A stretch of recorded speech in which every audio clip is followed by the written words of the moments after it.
City 3, United nil. Nick, welcome again. Thank I you. mean, just talk about your daylight robbery. I mean, the best team were robbed, weren't they? No, no, that wasn't a great day at the office, was it? No, after, quite a promising build-up, if you look at Manchester City's kind of chaotic start as well, and the fact that, it's been a common trope this week that they're perhaps the worst City side we've seen in a decade.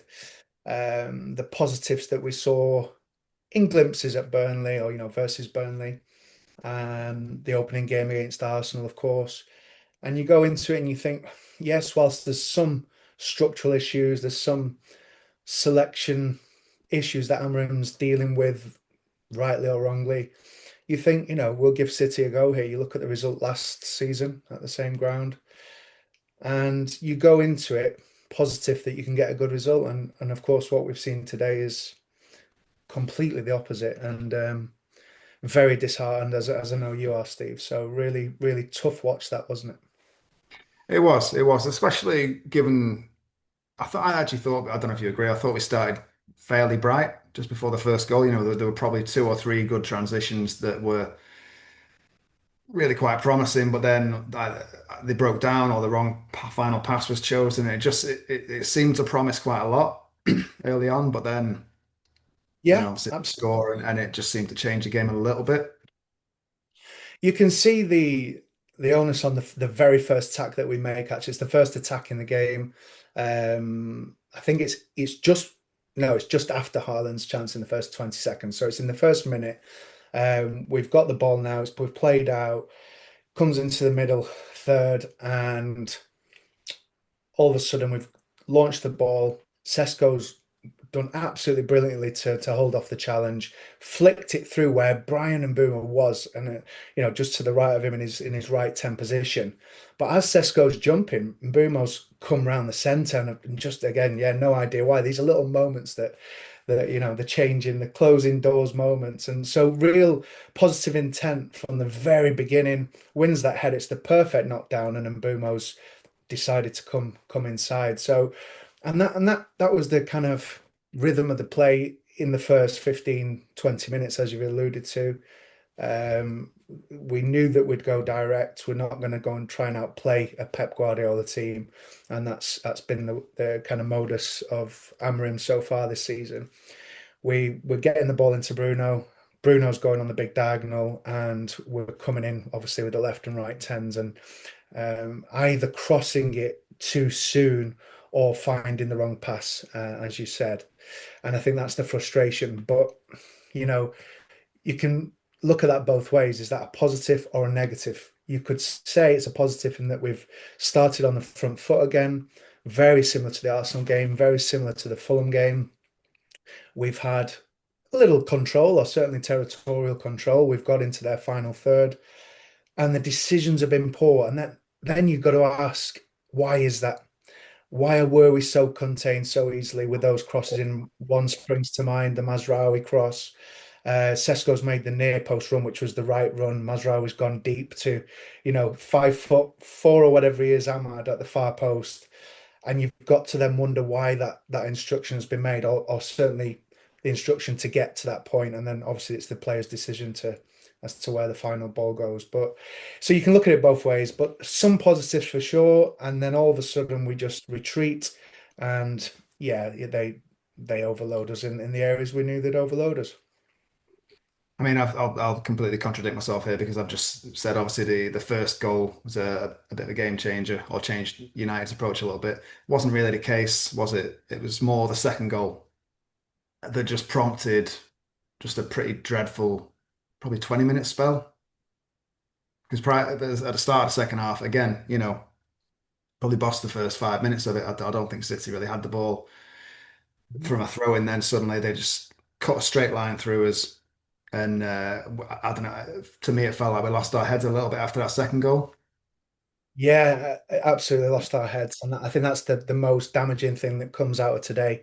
Running in circles, as one pundit put it in the last 20 minutes. So you're right. There seems to be a kind of onus to come out of the blocks very strong, both at the start of first half and then out of the second half. again, you can look at, the managerial input to that and think, that's a real positive. But it confuses me. So in all occasions this season, we've started the game well, and there's been territorial control. We're passing it around the back. We're playing it into the middle third. We're then progressing the ball well into the final third. And the balls are less direct, they're less kind of on the diagonal. And we seem to be playing some good stuff, for want of a better phrase. But then absolutely every single time, once we failed to break that team down, the opponent down, and it happened numerous occasions in last season, obviously the Europa League final as well.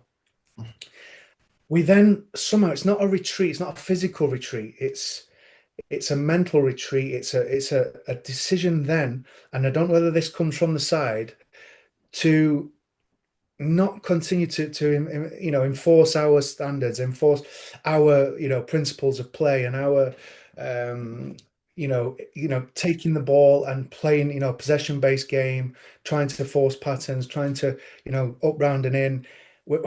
It just seems to stop for some reason, and then obviously teams come on to us. Then we're forced to go direct, so we're then stretching the play, and again, depending on who you speak to, that's seen as a positive, and Bumo staying high, balls launched on the diagonal to him, constantly. That seems to be a real Amorim game plan. Or we're actually totally exposed in the centre, and the gap between attack and defence becomes way too big. And it happens every game, whether we're still at 0-0, 1-1, or we're losing. It happens in every single game. And I think that is the major worry. And that's what's come out of today. Because what we usually say going into a derby is that, it's a toss of a coin, and anybody can win it. We're going to be full of adrenaline, in front of our fans as well. And today, aside from those glimpses that we've talked about in the start of each half, we didn't look anywhere near City, and one of their worst teams we've seen in a decade, and that for me is a real worry. Yeah, I think there was quite a nice, not nice, obviously it was horrific, but quite a neat little encapsulation of that with the very final act of the game. I think it was we had a deep throw in, and then Diaz absolutely blazes into a header, sends Cobby flying. Sorry, sends Cobby flying, and is celebrating just that. They just City just seemed to be a little bit more up for it, a little bit sharper, and just I mean, obviously, going into the last seconds when you're 3-0 up, you're going to be in a lot more confident state than the guy who's 3-0 down, aren't you? But they seem to be able to harness the need of the occasion a bit more. Yeah, and and that's the worry, isn't it? It's like we just said, if we can't do that in a derby, then what chance have we got? And there was a few moments like that, even at 0-0. You saw Kusanov flying into to Ahmad, and Ahmad kind of coming out of the way a bit, which is unlike him, to be fair to him. We saw Haaland, getting the better of De Ligt very early doors. We saw Doku going into slide tackles, which is unusual. So that, yeah, there was something there, although we've kind of contradicting myself in terms of Amorim's team talk and being clearly having influence when you see how we start games. But they were up for it, and yeah, you don't want to sound too much like the Roy Keane commitment trope, but there was a bit of that going on as well. But that for me is by the by. Yes, of course you want to see that, but some of the systemic issues are kind of more worrying for me.